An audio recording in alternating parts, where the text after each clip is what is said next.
Selamat malam kawan-kawan semuanya. Hari ini alhamdulillah kami bisa berkunjung dan berdiskusi di rumah Haji Omar Said Cokro Aminoto. Bersama saya malam ini ada Bapak Erlangga Pribadi Kusman selaku dosen Ilmu Politik Universitas Erlangga. Beliau juga merupakan koordinator dari Sekolah Politik di bawah Bendera Revolusi. Bersama saya juga ada Pak Eko selaku juru kunci dari rumah Cokro Aminoto. Nah, pada kesempatan malam kali ini kita ingin bersama-sama membahas tentang sosok daripada guru bangsa Cokro Aminoto, begitu juga tentang adanya rumah Cokro Aminoto yang terletak di Jalan Peneleh Gang 7. Nah, pastinya kawan-kawan semuanya sudah pernah mendengar sepak terjang dari Bapak bangsa kita semua ini, yaitu Haji Omar Said Cokro Aminoto. Namun pada kesempatan malam ini secara lebih mendalam kita akan membahas siapa sih Cokro Aminoto itu, terus kemudian apa saja yang beliau lakukan ya, jasa-jasa apa baik dalam bidang politik maupun pendidikan, sosial, ekonomi yang beliau wariskan atau ajarkan kepada masyarakat di sekitar pada waktu itu ya, khususnya pada anak-anak kos yang mendiami rumah beliau.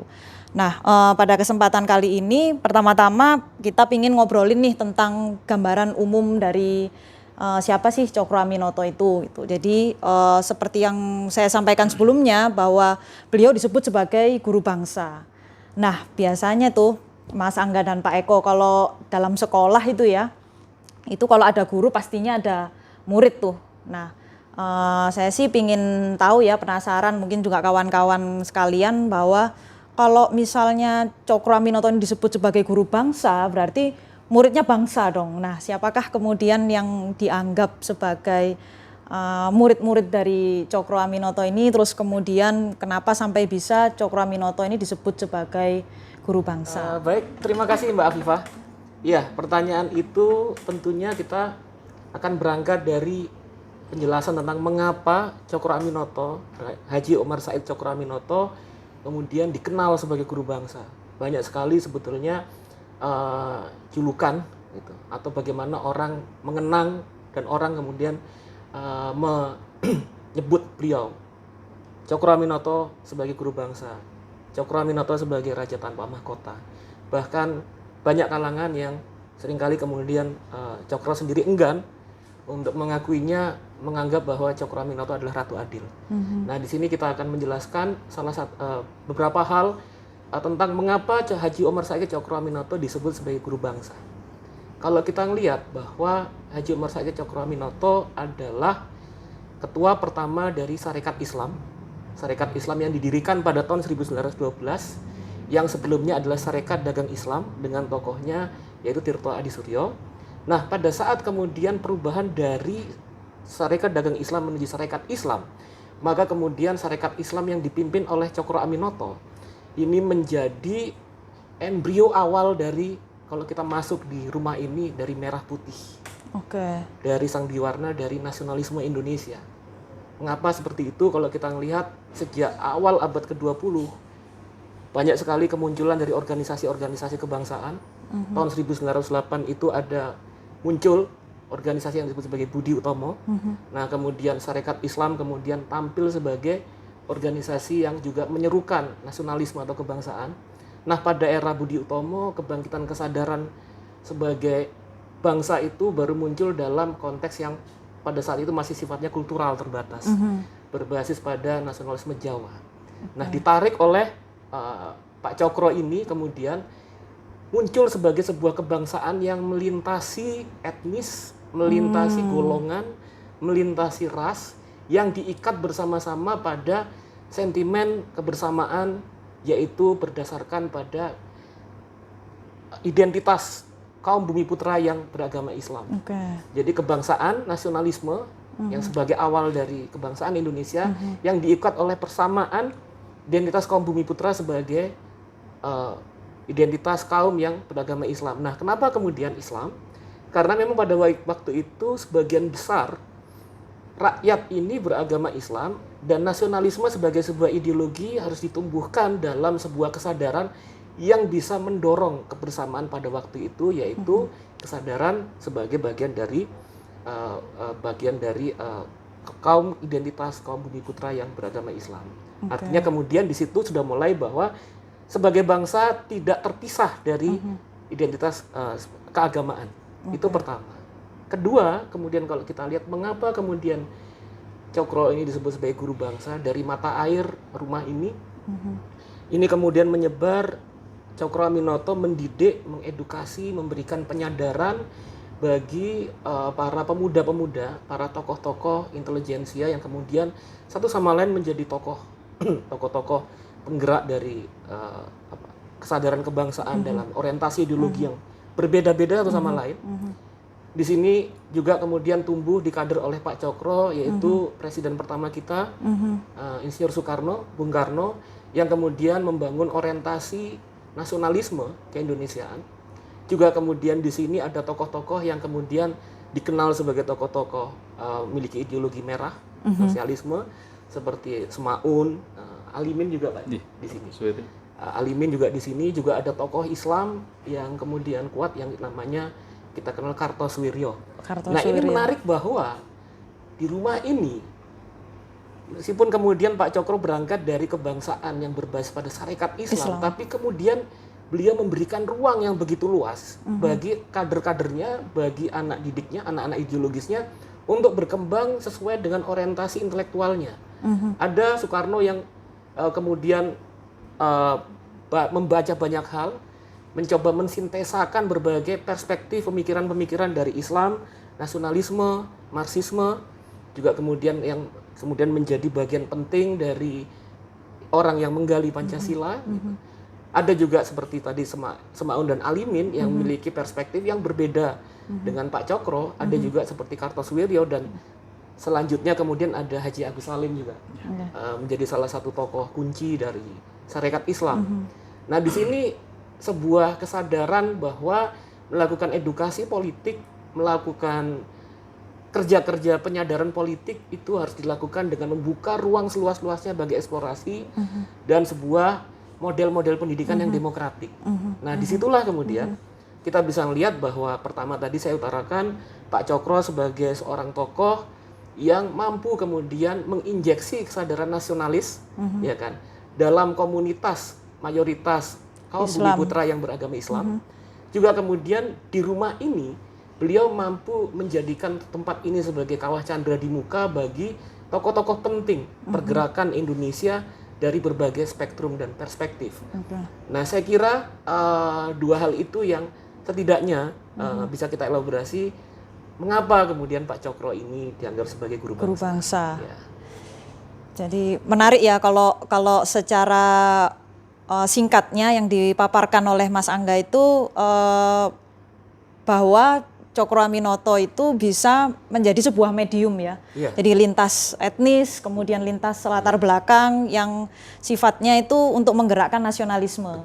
Meskipun semangatnya itu didasari oleh ideologi Islam, tapi pada kenyataannya beliaunya bisa mewadahi lintasan-lintasan yang berbeda itu tadi. Kemudian yang kedua adalah bahwa sebenarnya di sini tuh seperti apa ya, percontohan demokrasi gitu loh. Jadi dari pendidikan satu demokrasi ya itu betul. benar-benar diterapkan Jadi diwadahi banget mau dirimu latar belakangnya hijau, merah, apapun warnanya tetap diwadahi oleh Cokro Aminoto gitu. Jadi kayak sekolah percontohan demokrasi lah seperti ini. Seperti itu. Kalau menurut Pak Eko bagaimana sosok Cokro Aminoto ini sebagai guru bangsa? Kalau menurut pandangan saya, pemikiran saya sebagai warga masyarakat dan sekaligus saya diberi amanah oleh ahli waris untuk menjaga rumah ini sebagai juru kunci, pemangku amanah ya, bisa dibilang ada yang memberikan saya nama gelar, saya gelar apapun tidak apa-apa, pemangku amanah tidak apa-apa, juru kunci itu lebih baik. Memang saya pemegang kuncinya dari dulu sebelum ini diserahkan ke Dinas Pariwisata. Kalau menurut sudut pandang saya sebagai tokoh masyarakat, sosok Haji Umar Said Cokroaminoto adalah insinyur politik. Insinyur politik atau bisa dibilang cikal bakalnya ranah politik demokrasi di pemerintahan Hindia Belanda, Hindia Timur menamainya, Pak Cokro kan Hindia Timur sempat menamainya itu masuk di sistem pemerintahan Belanda. Dan kalau ditarik catatan sejarahnya juga bersama dengan Partai PKI waktu itu yang mewakili golongan, sedangkan orang Islam ada di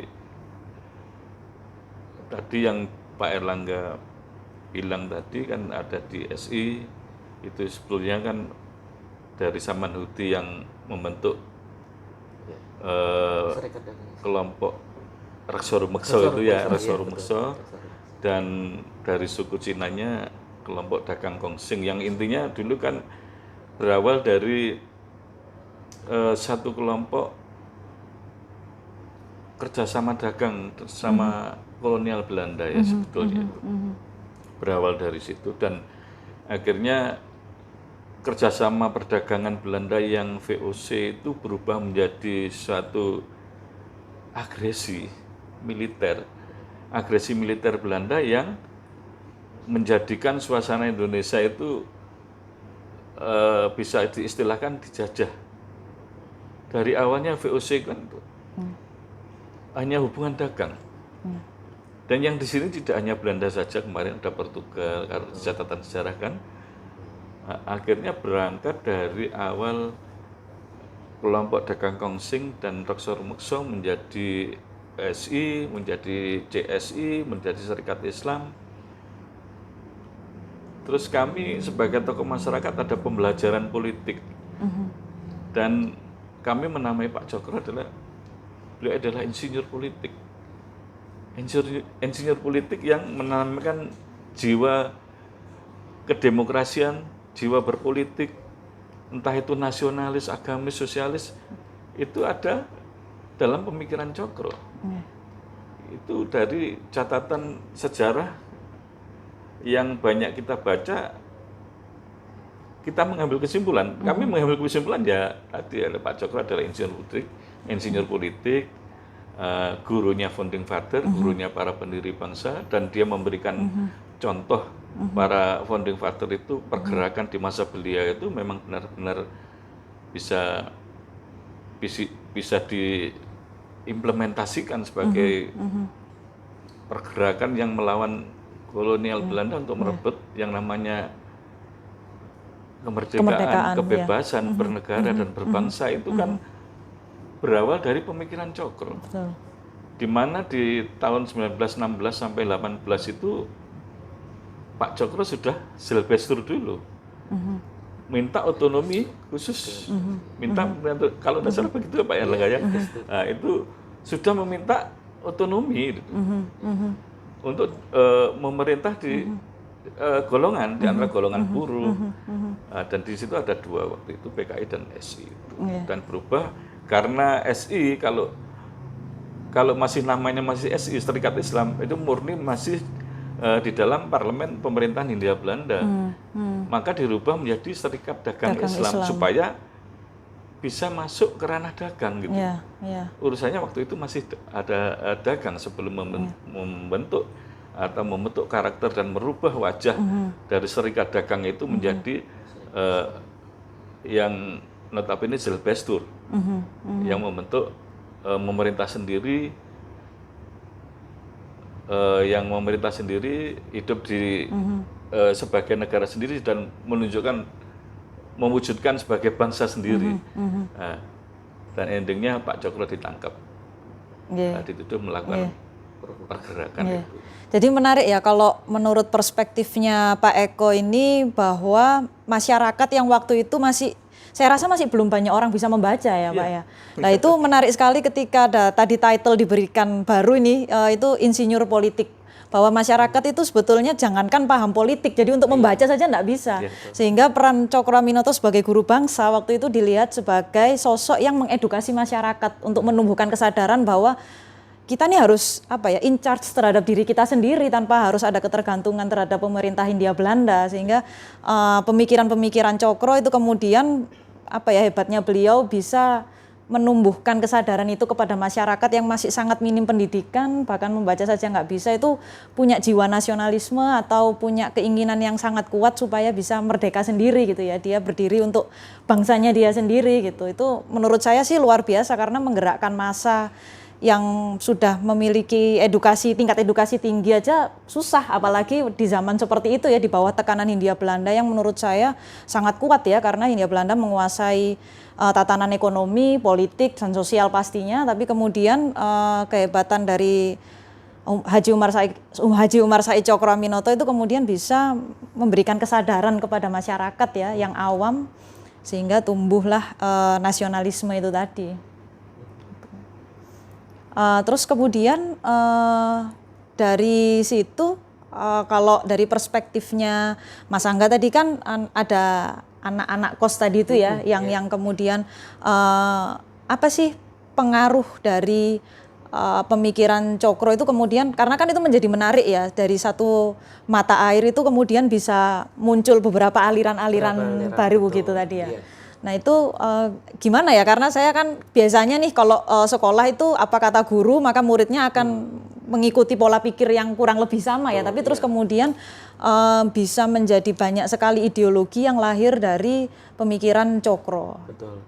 Iya, begini, sebetulnya saya menarik tadi kalau disebutkan tentang posisi Haji Umar Said Cokroaminoto sebagai insinyur politik. Ini adalah sebuah kata-kata term yang sangat kuat sebetulnya, yang bisa mengacu pada figur Pak Cokro. Karena kalau kita ngelihat begini ya, kalau misalnya yang terjadi pada waktu itu, jadi era politik etis itu tahun 1901, itu baru diperkenalkannya rakyat Bumiputra itu kan pada model-model politik etis, yaitu pendidikan, juga kemudian adanya irigasi, kesadaran berorganisasi, ya kan, mulai dibuka. Artinya tumbuh juga kemudian muncul tokoh-tokoh, kalangan-kalangan intelektual, intelijensia gitu yang cukup banyak. Dan yang menarik itu dari pembentukan organisasi-organisasi tersebut mulai muncul kesadaran berbangsa. Tapi di sisi yang lain juga bahwa pemerintah Hindia Belanda kolonial masih mengawasi. Jadi mengawasi Serikat Islam itu berdiri 1912 ya kan? Dengan anggota pada waktu itu luar biasa Pak, 360.000, yang kemudian tahun 1919 itu sudah sampai 2,5 juta. Cepat sekali ya. Dalam jangka waktu berapa? 1912 sampai 1919 itu sekitar 7 tahun dengan lipatan yang begitu besar ya kan. Nah yang menarik kemudian itu bahwa itu tetap terus di bawah pantauan. Nah kenapa kemudian Pak Cokro ini bisa dianggap sebagai insinyur politik? Beliau mampu membangun komunikasi, melakukan hubungan-hubungan di satu sisi yang tetap baik dengan kolonial, tapi di sisi yang lain mengajarkan kepada rakyat Bumiputra untuk tetap berpegang bahwa kamu ini satu bangsa. Betul. Kamu ini sekarang fasenya harus bangun, sadar, bangkit, dan mulai belajar politik, karena ke depan kita semua akan membentuk sebuah negara.